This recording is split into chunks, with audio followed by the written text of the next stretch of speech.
crazy because I never thought this is why they had brought me to the police station. I had no clue why, but I thought at worst it was a ticket. When they told me that I'd been charged with capital murder, it just floored me because that was the furthest thing from my mind. Hi, welcome to this 10th episode of Death Row Stories. First of all, a huge welcome to all the new YouTube subscribers. You're a lot to subscribe just after my latest video. It's amazing to see that so many of you find it impactful enough to subscribe. Thank you. If I had one other story to recommend to explore on my channel, it would be my interview with Pamela Perio. I won't give away too much, but trust me, her journey is truly remarkable and worth hearing. Today we'll start exploring the story of Anthony Graves. I met him when I was in Houston in December. I think Texans call this season winter because they sometimes have to wear socks. Never mind. Anthony is the author of Infinite Hope, a book that captures a part of his incredible life. Once again, I don't want to spoil too much too soon, but believe me, his story demands to be told. So let's dive in. We'll need several parts to explore his incredible path. Today we'll start with the beginning.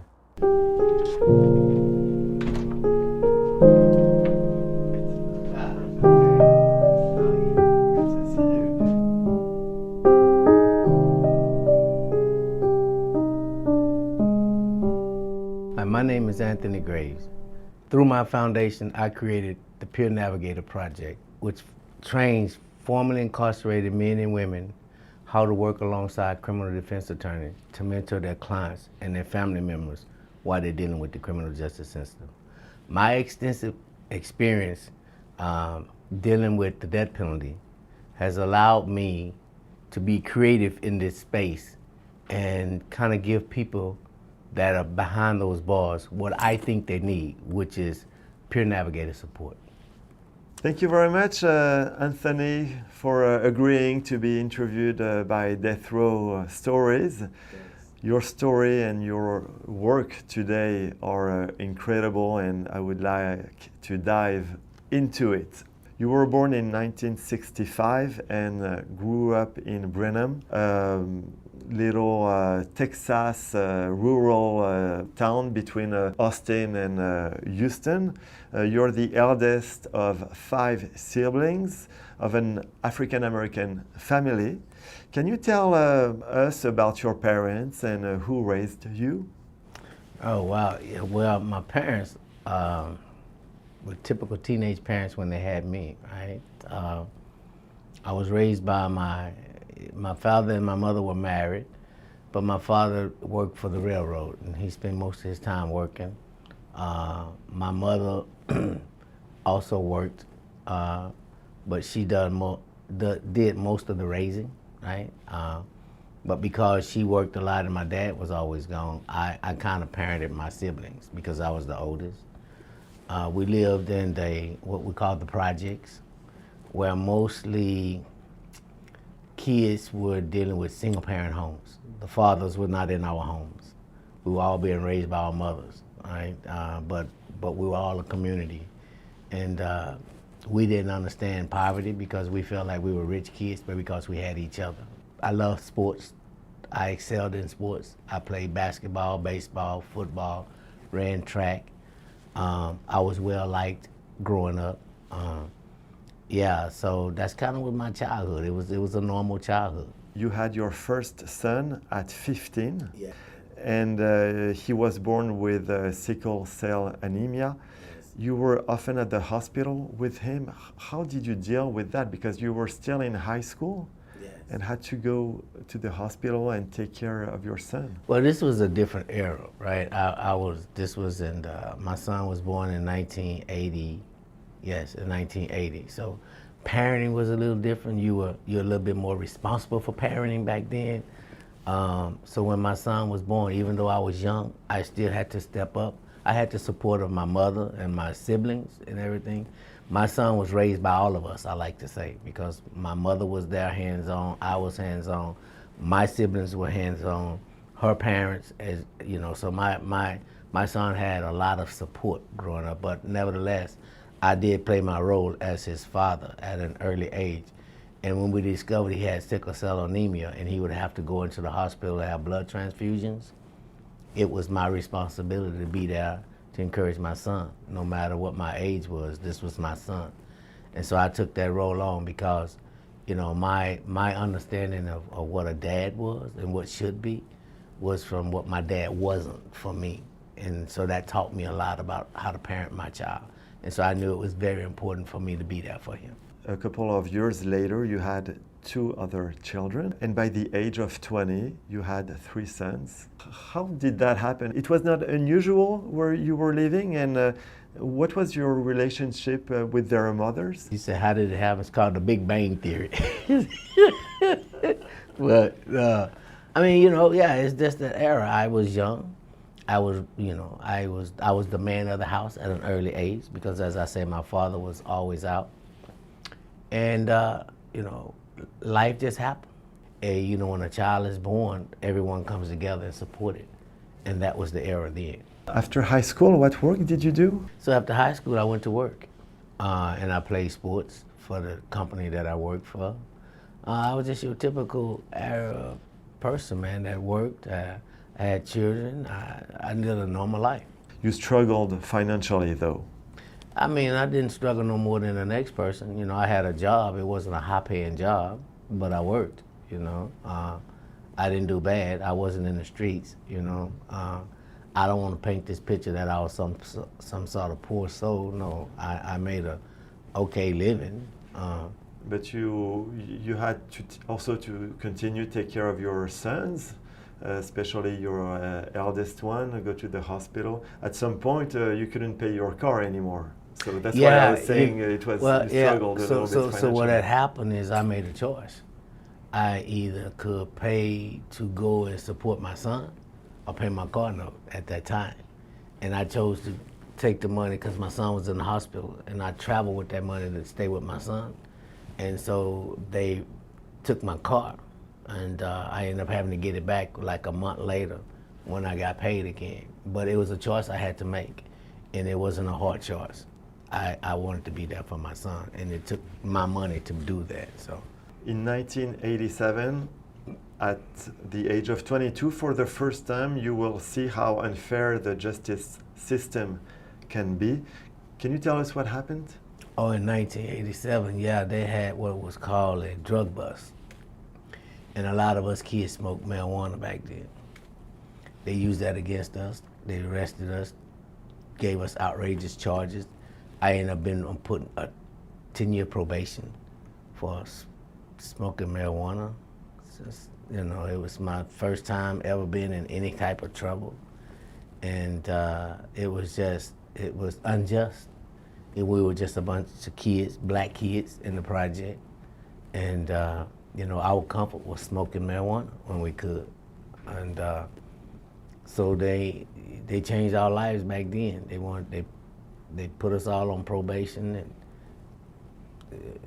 it was the same prosecutor that later on did this, that I had this encounter with.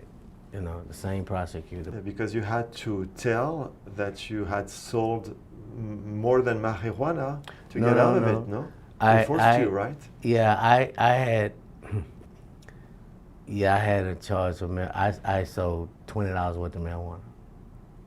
But I've never been in trouble in my life. Well, $40 worth of marijuana. But they told me that if I pled guilty to selling drugs, that I could get out in 6 months. But if I didn't, I would have to go for 15 years. So I lied on myself, which in hindsight was probably the best thing for me moving forward, based on what happened to me and what made me realize I needed to stand up for the truth. No longer would I just appease another man just for his career. The truth is what I was going to stand on, and so I think that prepared me for my next chapter. So your next chapter started in August 1992, on the 18th, That night, you spent a night with your girlfriend, which, by the way, had already a boyfriend. Yeah. You read my book. Yeah. And yeah, this will be important later, right? Yes. And this night you saw a lot of people. You were Yes. not just with her. Yes. Can you tell us real quickly about this night, what you did? Yeah, so this particular night, it was a Sunday night. It was it was a Saturday night. And my girlfriend and I had stayed at my mother's apartment. Matter of fact, we made a pallet in the front room. And we hung out there, me and my girlfriend, my sister, my brother. We were all just up talking and hanging out. And then later on that night, my girlfriend and I, well, my lady friend and I, we went to sleep in the front room. My brother was in one room, and my other sister was in another room. And it was just a typical night, nothing out of the ordinary. And then woke up the next morning, and my sister woke us up and told us about something that happened up in another town. Yeah. Yeah, another town which was 20 minutes from your house. Can you tell Yes. us what happened that night? Yeah, that night an entire family was murdered. They were shot, stabbed, bludgeoned to death. Gasoline was poured all over their bodies. House was burned down. And it was a family of 6 children it was 4 children from ages under 10, a teenage daughter that was 16, and a grandmother that was 45. And it was like something that had never happened like that in this small town, because it was a very small town. And so it changed a lot of lives. It was the Davis family. Yes. And the Texas Rangers went to the funeral. Yes. And someone appeared suspicious, Robert Carter, who Yes. was the father of one of the children. How was he and why was he suspicious? When Mr. Carter showed up at the funeral, he had bandages and gauze wrapped around his head and on his arm and hand. And to any other person, it would look like this young man had been in a fire or something, right? And so he immediately became a person of interest to the Texas Rangers that was there. And that started that whole thing. And what was your relationship with this I didn't Robert? have a relationship with him. He was married to a cousin of mine that I grew up with, but I didn't even know they were married. I knew at the time that they had married, but I didn't know when they had gotten married. I didn't have no relationship with him, We were grown people at that time, even though that was my cousin. I hadn't been around her for a while. And I think the only reason he knew who I was or knew of my name is because he was married to my cousin. And obviously she spoke up her family tree, but he and I never had a relationship. So I didn't really know him. 5 days after the murders, the police comes to your house, puts handcuffs on you, and they take you to the police station. And what does a Texas Ranger tell you? Well, yeah, when they take me to the police station, they take me into the booking room, and they ask me to take everything out of my pockets and have a seat. And I'm sitting there, and police officers are walking in and out, and nobody's saying anything to me. So I started asking the officers, like, can somebody tell me why I'm here? Finally, the Texas Rangers come in with a magistrator, and they asked me to stand up. And when I did, they started reading me my rights, telling me that I had been accused of, I was being charged with capital murder. It's crazy, because I never thought this is why they had brought me to the police station. I had no clue why, but I thought at worst it was a ticket that I hadn't paid or something. I didn't realize, I didn't know, but I knew I hadn't had a ticket. So I didn't know where we was going, but when they told me that I'd been charged with capital murder, it just floored me, because that was the furthest thing from my mind. So they tell you that Robert Carter said he did that with you, right? Initially, they didn't tell me who, right? They just accused me of. Then they took me and they started interrogating me, and they were telling me that Robert had told them. They wasn't telling me the last name, but I didn't know who Robert was, and I kept asking them, Robert who, Robert who? And finally, they filled in the blank and told me Robert Carter. And I trying to think, who is Robert Carter? And it dawned on me that "This the guy that married my cousin?" And I was like, "He don't know me," but it didn't matter at that time. So you keep telling the Texas Rangers you don't know this guy, and what do they offer you to? Well, they don't offer me, I offer them, right? I told them that, I would take a lie detector test for them if, because I didn't have nothing to hide. I'd take a truth serum test for them, or whatever test they wanted me to take, I would take for them. And so I surprised them when I said that, and they were like, "You would take a lie detector test?" I said, "Yes, sir, I'd take any test you want me to take." And so I ended up taking a lie detector test hours later.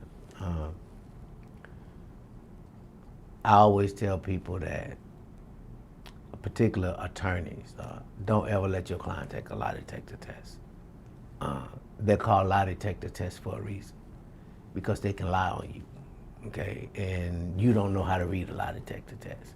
They can tell you whatever they want to tell you. You don't know the results of them. And so because I didn't know the results of a test, I couldn't read the test. I'm just telling you the truth, and then they told me that I failed the test. And then after that, they start playing all kind of good cop, bad cop games with me. So I would tell anyone listening to this documentary, if you find yourself in a situation where you need an attorney and they're asking you to take a lie detector test, don't do it. That's the reason why it's not admissible in court.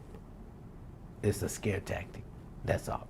Do you think this lie detector test was real? Did it exist? Because it never appeared after that. Well, we tried to get the results through legal proceedings.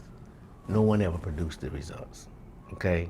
They made us jump through hoops to try to get the results, but they never produced the results. It was all a scare tactic. That's all. It was something to say, well, if I tell you you lied on yourself, then maybe you'll tell me something, but I couldn't lie on myself no matter what, so. You were still hoping at this point to get out of there for an appointment with your girlfriend, right? The same evening. Yeah, I wanted to go home. I didn't have no business being in jail, and I couldn't tell them anything. This crime happened in a whole nother town I didn't even go to. So I couldn't tell them anything, and I just want to go home, right? But that's just not the way it works. So they pressure you all night. The next day, they take you to another jail. And who's in the cell just in front of you? They interrogated me all night till about 3 o'clock in the morning. Afterwards, they took me to jail, right? Because they realized I wasn't gonna lie. So they took me to a jail. That night, they took me to a jail called Milam County. The following morning, they took me to another jail. And when they took me to this jail, they moved everybody around in the jail so that one cell would be open, which would be directly across from the guy that lied on me, which was Mr. Robert Carter. So after they moved everybody around, they got me and they brought me to that cell, right? And then from there, I look up and I see that this is the man that lied on, supposedly had lied on me, because he was still wrapped in gauze and things like that. So when he walked up to his door, I didn't know if he was crazy. I didn't know nothing, right? I don't know the man. But I asked him across from us, I said, "Hey man, do you believe I did a crime with you?" And he just shook his head like this. I say, "Well, for my mother's sake and my children's sake, man, can you please tell these people the truth?" And he just shook his head like that and he walked off. That was the only conversation I ever had with him. That's incredible. A week after the murders, there is a grand jury proceeding. What is a grand jury, and why at this point you didn't have a lawyer? Grand jury proceeding is where the community, they pick people from the community to sit on the jury to listen to what would be considered evidence to see whether an indictment is warranted against the person. Right? So they had these grand jury proceedings, and they would invite you to come and speak in front of the grand jury and tell your side of the story. Most of the time, you don't do things like that without an attorney, right? But for me, I was naive because I thought being innocent, it didn't matter. I didn't need an attorney to tell you that I'm innocent. And so that was my mindset. I was cooperating 110% with whatever they wanted because I was innocent. It didn't matter. So we went to these grand jury proceedings. They invited me up there to tell my story. They invited Mr. Carter up there. They invited a couple of my alibi witness, which was my girlfriend, and several other people, right? This is what they do to gather information. And then they decide whether the case proceeds to a trial or an indictment. You testify, Carter testifies also, and when he comes back to his cell, you asked him what he said to the jury. And I asked him if he told them the truth. And what did And he he say? said, yeah, you should be going home. It didn't happen. But he did. I mean, he did tell them the truth, but they hid that from us. They turned around and then went after his wife and indicted his wife and charged her with capital murder and put her in jail for 2 months and then let her go. But then told him that he continued to tell the same story or they were gonna go back after his wife because there was no statute of limitation on capital murder. So that's how all of that played out behind the scenes. Will he be indicted? I'm sure you guessed, but before he found out, something extraordinary happened. We'll explore that in the next part, and believe me, the story only gets crazier as time goes on. These stories deserve to be told, so if you haven't already, subscribe. It helps platforms like YouTube, Spotify, or Apple Podcasts to know that people are interested, and it will help them recommend it to more people. You can also drop a comment. Try to guess, for example, where I am today. I can help you telling you that more than 3 million people live in this area. See you soon.